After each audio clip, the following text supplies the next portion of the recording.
RTV app వార్తల్ని క్షణాల్లో చదివే అవకాశం ఉంటుంది. ఒక న్యూస్ పేపర్, ఒక టెలివిజన్ ఛానల్ మీ చేతుల్లో ఎప్పుడూ ఉంటాయి. దక్షిణ కాశీగా పేరొందినటువంటి వేములవాడ రాజరాజేశ్వర స్వామి ఆలయ అభివృద్ధి కొరకి వేములవాడ పట్టణ అభివృద్ధి కోసం ప్రణాళికలు సిద్ధం చేసింది రాష్ట్ర సర్కార్.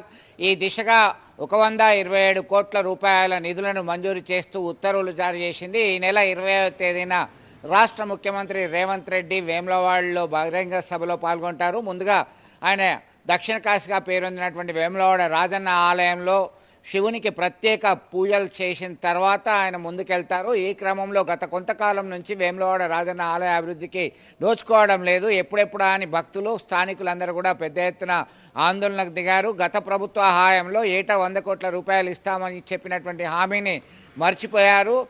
అనేక అభివృద్ధి కార్యక్రమాలు పెండింగ్లో ఉన్నాయని చెప్పేసి ప్రజాప్రతినిధులు స్థానికులందరూ కూడా ఆవేదన వ్యక్తం చేశారు. ఈ క్రమంలో 127 కోట్ల రూపాయల పైచిలకు నిధులు మంజూరు చేయడము, వివిధ అభివృద్ధి సంక్షేమ ఫలాలకి వినియోగించుకోవడానికి రాష్ట్ర ప్రభుత్వం ముందుకొస్తుంది అనేటువంటి క్రమంలో ఇక్కడ ఉన్నటువంటి ఎమ్మెల్యే ప్రభుత్వ విప్ ఆది శ్రీనివాస్ హర్షం వ్యక్తం చేస్తున్నారు. గత ప్రభుత్వ హయాంలో మాటలే కానీ చేతలు చేపట్టలేదు.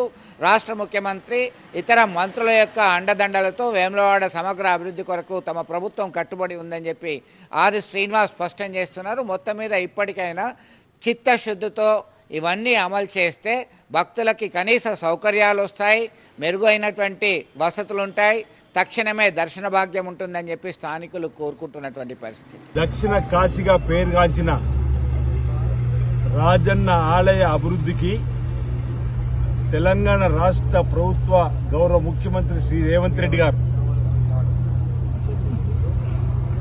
20వ తేదీ బుధవారం ఉదయం 10:30 చేరుకొని శంకుస్థాపన చేసేటువంటి కార్యక్రమం ఇది ఓ చారిత్రాత్మకమైనటువంటి నిర్ణయంగా రాజన్న భక్తుల గుండె ఉప్పొంగే విషయంగా చిరకాల కోరిక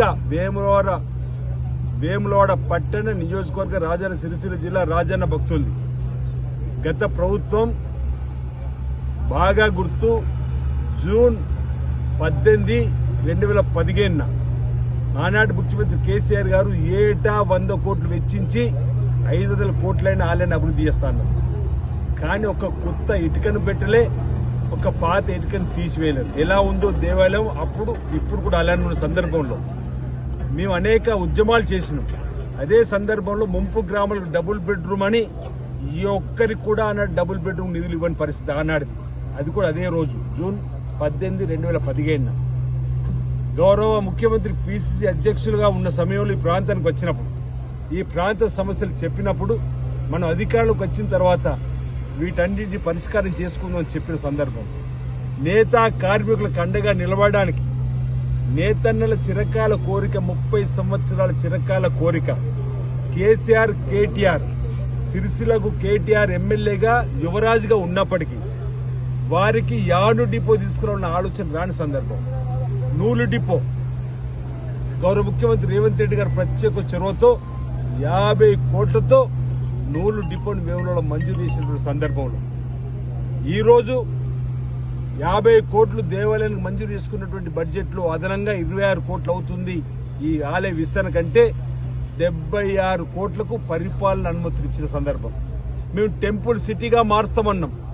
టెంపుల్ సిటీగా చూడాలని చెప్పి లక్ష్యం మాలో ఉందని చెప్పినాం అన్నాడు ఎన్నికలప్పుడు. ఈరోజు రోడ్డు వెడల్పు కూడా 47 కోట్ల పైచిలకు డబ్బును కూడా జీవో రూపంలో ఈ రోజు మంజూరు చేసి జరిగింది.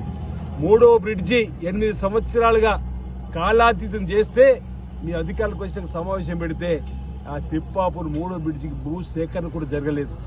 వెంటనే అధికారులతో మాట్లాడి ఆర్ఎండ్బి శాఖ మంత్రులు కొమరెడ్డి వెంకటరెడ్డితో మాట్లాడి జిల్లాకు సంబంధించిన ఉమ్మడి మంత్రులు పొన్నం ప్రభాకర్ గారు, శ్రీధర్ బాబు గారు, డిప్యూటీ సీఎం బట్టి విక్రమార్క గారు మరిన్ని వీడియోస్ కోసం ఛానల్ ని సబ్స్క్రైబ్ చేయండి. లేటెస్ట్ అప్డేట్స్ కోసం వాట్సాప్ ఛానల్ ని ఫాలో చేయండి. అండ్ లింక్ డిస్క్రిప్షన్ లో ఉంది.